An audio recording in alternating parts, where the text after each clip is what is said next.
ofensiva militar israelí en Gaza tras los terroristas de Hamas, mientras el Papa pide facilitar la ayuda humanitaria. En Israel, cientos de mujeres forman una cadena humana exigiendo la liberación de sus seres queridos rehenes. La Iglesia en Argentina pide a los electores no ser ingenuos antes de votar en las elecciones presidenciales del 19 de noviembre. Desconectada de su soporte vital por orden de un tribunal, muere la bebé inglesa Indy Gregory en Inglaterra. Desde Bolivia conoceremos la Basílica de San Francisco y el convento de Nuestra Señora de los Ángeles, joyas de la arquitectura religiosa del siglo XVIII. Hola amigos, hola Eddie, bienvenido al programa. Qué gusto tenerte aquí nuevamente con nosotros. Un gusto estar de vuelta en casa contigo, Natalie, y también con nuestros televidentes desde nuestros estudios en Lima, Perú. Bienvenidos a su noticiero con enfoque católico. Yo soy Natalie Paredes. Soy Eddie Rodríguez Morel, gracias por acompañarnos. Empezamos las noticias. En el día 38 de la guerra entre Israel y el grupo terrorista Hamas, les contamos que el hospital más grande de Gaza quedó fuera del radar de la Organización Mundial de la Salud. Lo dejó fuera de servicio un bombardeo israelí con la hipótesis de túneles de Hamas bajo el terreno, aunque Israel lo niega. Por otro lado, 500 desplazados entre extranjeros y palestinos heridos cruzaron la frontera a Egipto a través del paso fronterizo de Rafah. Mientras, diversos medios de comunicación citan que el primer ministro de Israel habla de un acuerdo potencial para liberar rehenes en poder de Hamas. La agencia EFE menciona que según fuentes egipcias hay un acuerdo preliminar para liberar a 80 secuestrados. En Tel Aviv, los israelíes se movilizan exigiendo ver de nuevo a sus seres queridos. Israel, 12 de noviembre. Cientos de mujeres con fotografías de los 240 rehenes secuestrados por el grupo terrorista Hamas crearon una cadena humana en Tel Aviv. La manifestación llega un día después de que el primer ministro israelí, Benjamín Netanyahu, rechazó de nuevo los llamados de la comunidad internacional a un alto al fuego en la franja de Gaza. No solo en Israel, cada persona en el mundo tiene que asegurarse de que cada uno de estos ciudadanos inocentes, sea liberado hoy.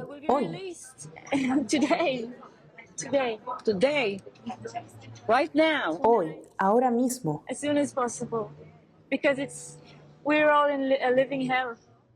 Esta noche, lo más pronto posible, porque todos estamos en un infierno. Si una persona no está segura en su propia casa, un ciudadano inocente, mírala, ella es un ángel. Cada uno de ellos son ángeles de buen corazón.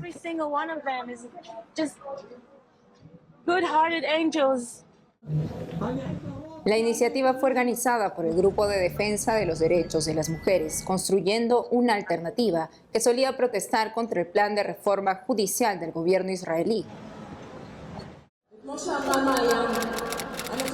En la víspera, otra multitud también en Tel Aviv exigía la liberación de los rehenes tomados por Hamas el 7 de octubre. Carteles con fotos de los rehenes en alto, oradores y globos al aire en honor a los secuestrados.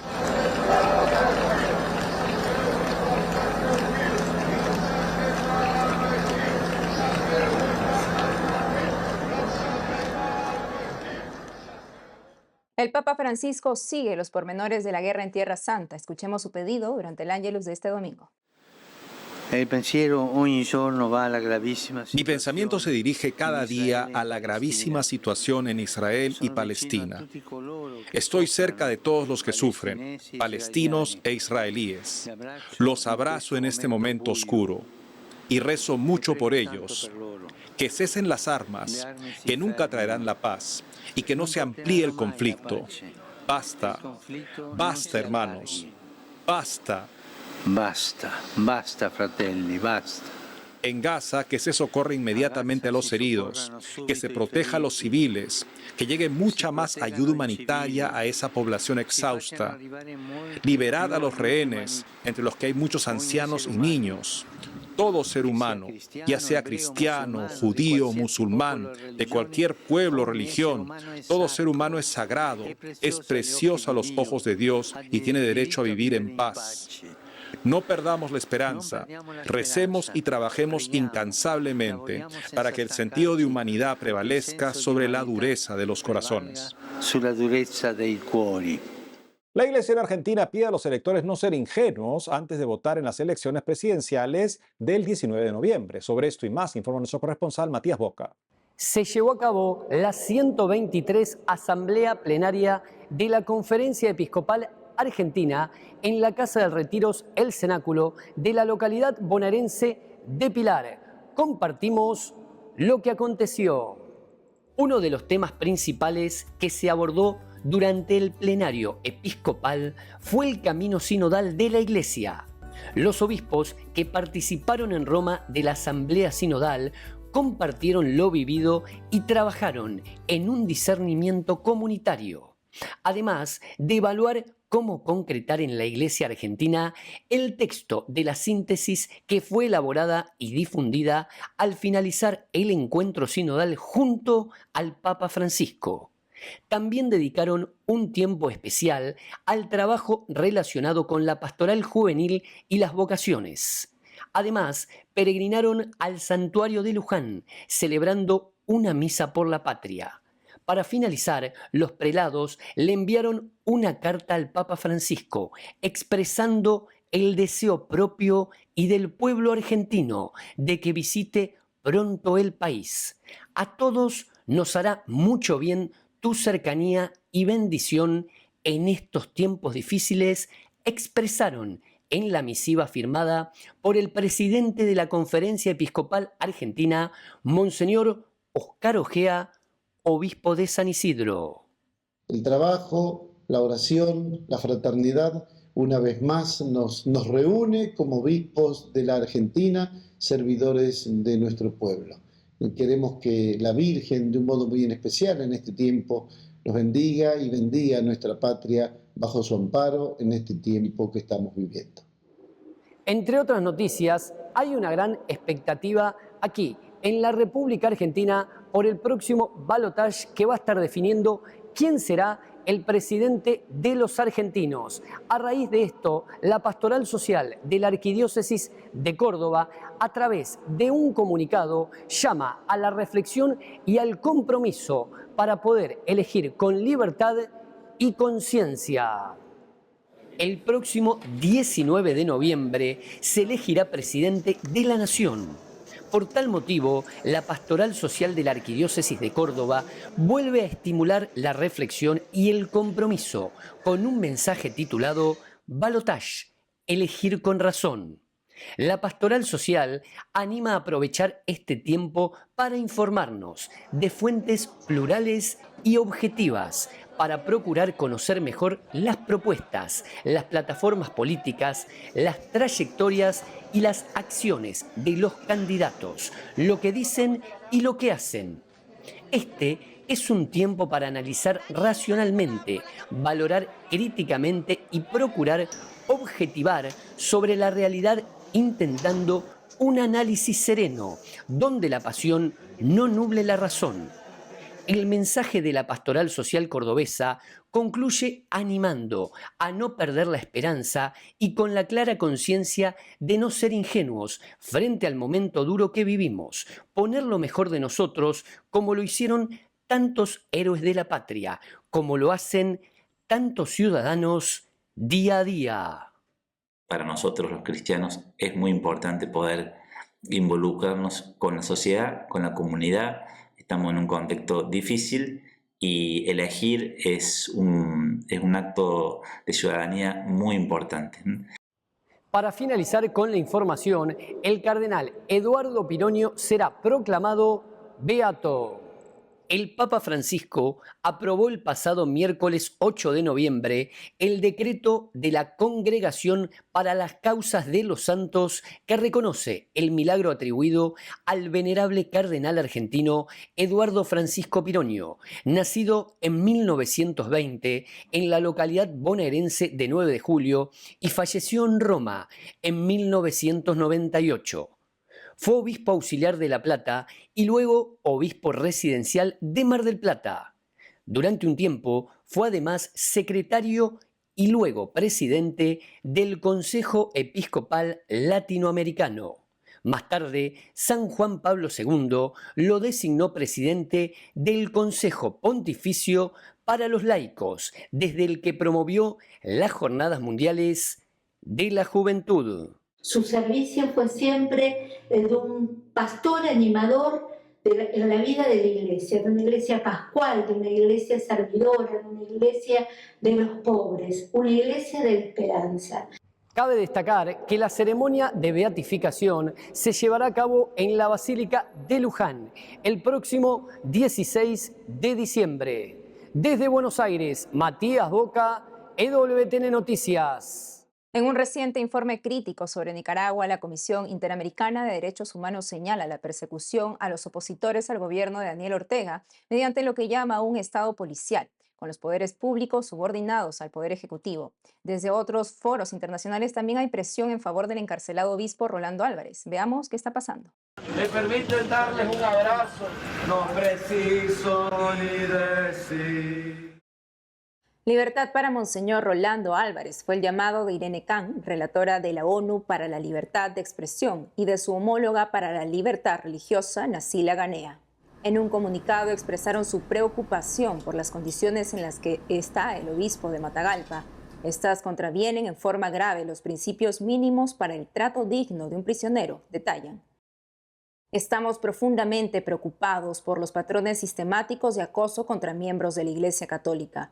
El gobierno debe liberar inmediata e incondicionalmente a Monseñor Álvarez, exhortaron.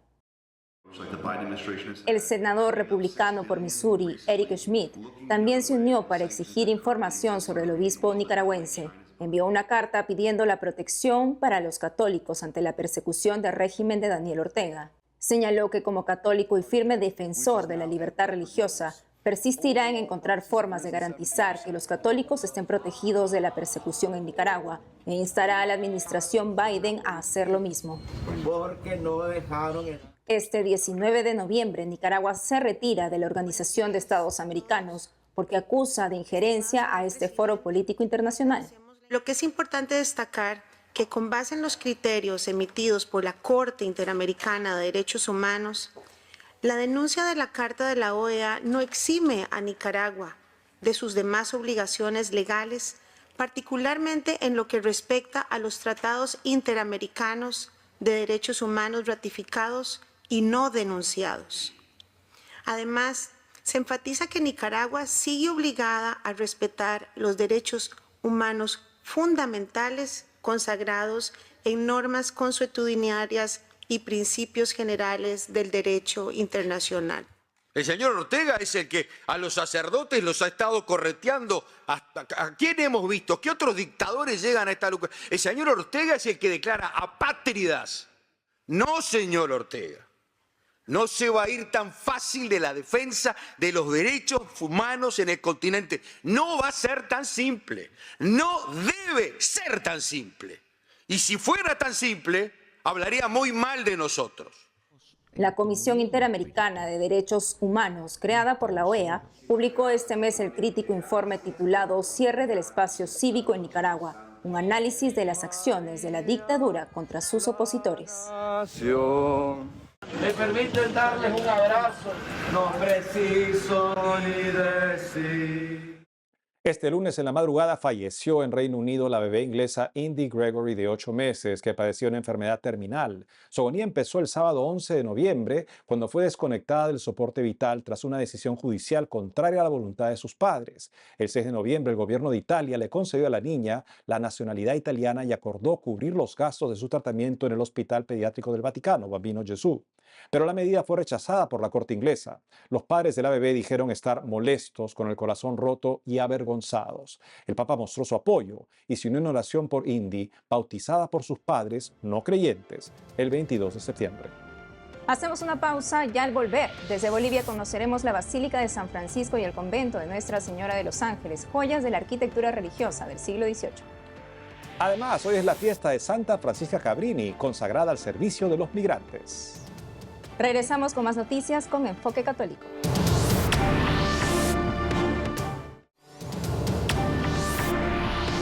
Y ahora nos vamos a Bolivia para conocer dos tesoros de la iglesia que datan del siglo XVIII, la Basílica de San Francisco y el convento de Nuestra Señora de los Ángeles. Nuestro corresponsal Andrés Enríquez nos cuenta. Una iglesia y un antiguo convento franciscano del siglo XVIII guardan hoy reliquias y objetos relacionados con hechos y momentos históricos de la fe católica en el altiplano boliviano. Este complejo, a orillas del río Choqueyapu, fue el centro de la evangelización española a los indios del lugar, durante las épocas de la conquista y de la colonia. Nos encontramos en la Plaza Murillo, en la ciudad de La Paz, en Bolivia, a 3.600 metros sobre el nivel del mar. Muy cerca de aquí, a unas pocas cuadras, se encuentra la Basílica de San Francisco, una de las iglesias más importantes del país, construida en 1743. Este recinto alberga una gran riqueza espiritual, cultural e histórica. Acompáñame a conocerlo. El Centro Cultural Museo San Francisco comprende la Basílica de San Francisco y el Convento de Nuestra Señora de los Ángeles. Funciona desde 2005, luego de que se recuperara la estructura de ambos recintos. La arquitectura del templo corresponde al barroco mestizo o barroco andino. Aquí se construyó la primera iglesia de La Paz en 1547. Es este el templo religioso más antiguo de la ciudad. Esa primera iglesia fue destruida por una nevada en 1612. Y en 1743 se inicia la construcción del nuevo templo y el convento que vemos hoy. Es uno de los más importantes espacios, no solamente religiosos, sino también históricos y artísticos, en razón de que, por una parte, el convento es tan antiguo como la ciudad misma. La ciudad se va a fundar el 20 de octubre de 1548 y un año después se va a fundar este convento, aunque las crónicas nos dicen que los frailes franciscanos ya vivían acá incluso antes de la fundación misma de la ciudad. En las salas del museo se exponen pinturas de artistas indígenas a lo largo de los siglos. El arte fue una gran herramienta evangelizadora. Una de las salas está dedicada a narrar la vida de San Francisco de Asís a través de la pintura. Una vez dentro del templo vemos el coro y otras salas. Ahí encontramos libros de cantos litúrgicos, vasos sagrados, custodias y vestimentas litúrgicas de los siglos XVIII y XIX. En la planta inferior de la basílica está uno de los lugares de mayor interés histórico. Esta iglesia franciscana fue uno de los lugares más importantes de la gesta de independencia boliviana. De hecho, justo debajo del altar mayor se encuentra una cripta que alberga algunas de las figuras más relevantes de la Revolución de la Paz. En la cripta de los mártires descansan los restos mortales de Pedro Domingo Murillo y sus compañeros, que se alzaron por la independencia de Bolivia en 1809. Ahí también descansan reliquias y restos de otros militares de la Guerra de Independencia y de la Guerra del Pacífico. Nuestro recorrido termina en el campanario de la basílica, lo último en construirse. 12 campanas de diferente tamaño y antigüedad representan a los apóstoles. Desde aquí se ve imponente la ciudad de La Paz. Sin duda que la Basílica de San Francisco sigue siendo un referente espiritual para los ciudadanos de La Paz y de todo el país. Ella es un reflejo de la belleza de Bolivia, cuya mayor riqueza es su gente, sencilla y acogedora. Desde La Paz, Bolivia, Andrés Enríquez, EWTN Noticias. En Estados Unidos, el Papa Francisco destituyó a Monseñor Joseph Strickland de sus funciones en la diócesis de Tyler, en el estado de Texas. El obispo, con más de 166,000 seguidores en la red social X, llevaba más de 10 años en el cargo. En su red, Monseñor Strickland había sugerido que el Papa estaba socavando el depósito de la fe. El anuncio oficial del Vaticano no proporcionó un motivo para la destitución del prelado. Esta decisión se informó 2 días antes de la Asamblea Plenaria de los Obispos estadounidenses, que empezó hoy lunes 13 de noviembre y durará hasta el jueves 16. Vamos de camino al próximo Congreso Eucarístico Internacional en Ecuador. En septiembre del 2024, la Iglesia en el mundo se concentrará en Latinoamérica para el estudio, reflexión y oración en torno a Jesús sacramentado. La vida de un joven apóstol de la Eucaristía en el viejo continente nos acerca a este gran momento. A través de Vaticano, de WTN, le contamos de quién se trata. Hace 17 años, el beato Carlo Acutis, con 15 años de edad, murió de leucemia. Nacido en 1991, el mismo año del lanzamiento de la World Wide Web, Carlo Acutis ha sido aclamado por el Papa Francisco como un ejemplo de amor y santidad en nuestra compleja era digital. Desde muy joven, el entusiasmo de Carlo Acutis por Jesús era contagioso. Su testimonio hizo que su propia familia volviera a la fe. Se refería a la Eucaristía como su autopista hacia el cielo. El beato Carlo Acutis es el primer millennial beatificado por la Iglesia Católica. En esta exclusiva entrevista, su madre, Antonia Salzano, habla de su corta vida y su eterno legado con Montse Alvarado, presidenta y directora de operaciones de EWTN Noticias. Carlo no tenía miedo a la muerte, al sufrimiento, porque sabía que todo en Dios tiene un sentido. Es para nuestra salvación y si lo ofreces es también para la salvación de muchas personas. Es que Carlo era de la escuela de la Eucaristía, por así decirlo.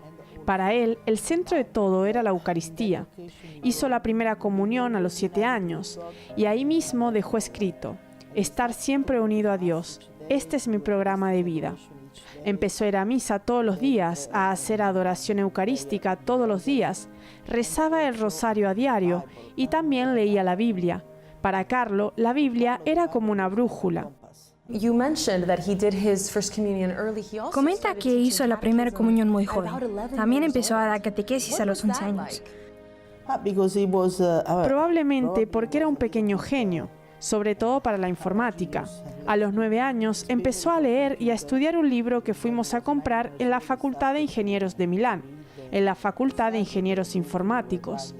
Tenía ese don, ese tipo de habilidades, pero no las utilizaba porque quisiera enriquecerse haciendo aplicaciones o lo que fuera. Quería usarlas porque comprendía el potencial de Internet.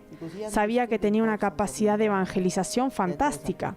Internet acababa de empezar, pero él lo que quería era desarrollar sus capacidades para hacer cosas por la iglesia.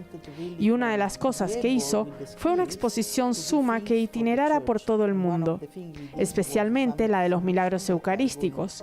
Ya veo, ¿y cómo fue su vida mientras crecía? Ya sé que cuando pensamos en la vida de los santos, pensamos en vidas perfectas, pero ¿hubo adversidades, circunstancias adversas? ¿Qué dificultades tuvo Carlo? Carlo tenía un corazón puro, no tenía dificultades en sus clases, con sus amigos. Todos los respetaban. En general, no tenía ningún comportamiento criticable. Era muy amable, muy humilde. De manera que todos los demás lo adoraban, porque en realidad nunca creaba situaciones difíciles. Por supuesto que Carlo tenía las mismas dificultades que afrontamos cada uno de nosotros, las dificultades normales, como los estudios y demás, pero siempre las afrontaba con Cristo en el centro. En cuanto a usted, hace 2 años, en una entrevista, me dijo que Carlos era un pequeño salvador. ¿Cómo afectó a su fe? ¿Fue un momento en que usted no tenía fe? Todo cambió con el nacimiento de Carlo. Era un niño muy adelantado. A los 5 meses, por ejemplo, ya estaba estudiando. A los 4 años ya escribía y leía. Yo siempre decía que él corría por delante del tiempo. Carlo era muy empírico, amaba a Jesús, quería entrar en cada iglesia por donde fuera que paseáramos. Con solo 3 años quería estar delante del sagrario, delante de la cruz. ¿Y por qué siempre digo que Carlo fue mi salvador? Porque a través de él entendí que Jesús está presente en el sacramento, que el sacramento es el camino por el que la Trinidad nos da la gracia. Fue a través de mi hijo que comprendí que la Eucaristía es realmente lo importante. Fue Carlo el que me hizo entender eso. Y siempre he dicho que entender que en este sacramento de Dios, en su auténtica joya, fue donde descubrí mi propia vida, seguramente el descubrimiento más importante de mi vida. Estamos muy agradecidos por su tiempo. Muchísimas gracias, señora Acutis. Muchas gracias.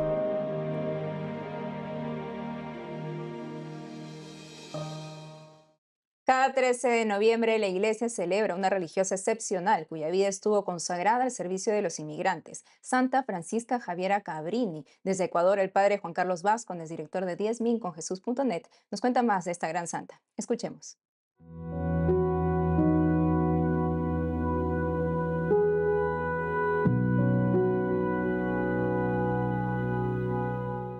Nos acordamos hoy de Santa Francisca Javier Cabrini, una santa que ahora debería estar mucho más de moda, porque es a la que le encargamos todos los temas de los emigrantes. Es la patrona de los emigrantes.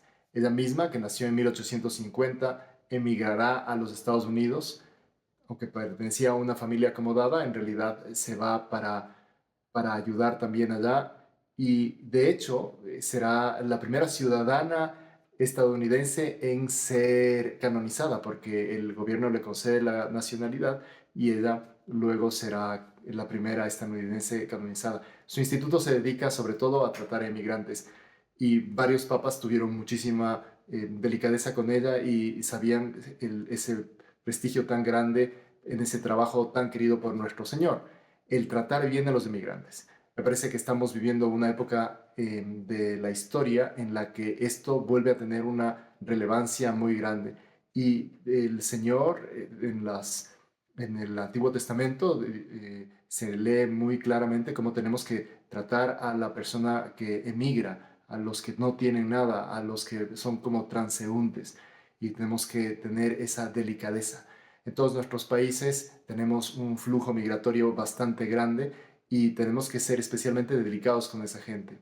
Esta Santa Francisca, nos enseña que vale la pena encontrar el rostro de Cristo en esas personas que viajan dejando atrás todo, sus familias, sus bienes, y que intentan empezar una nueva vida.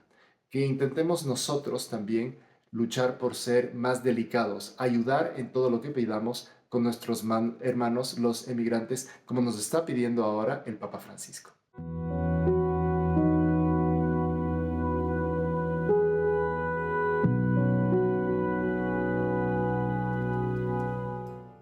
Y eso es todo por hoy, amigos. Gracias por haber estado con nosotros. Ya saben que pueden seguirnos en nuestras redes sociales y en ewtnnoticias.com. Hasta mañana.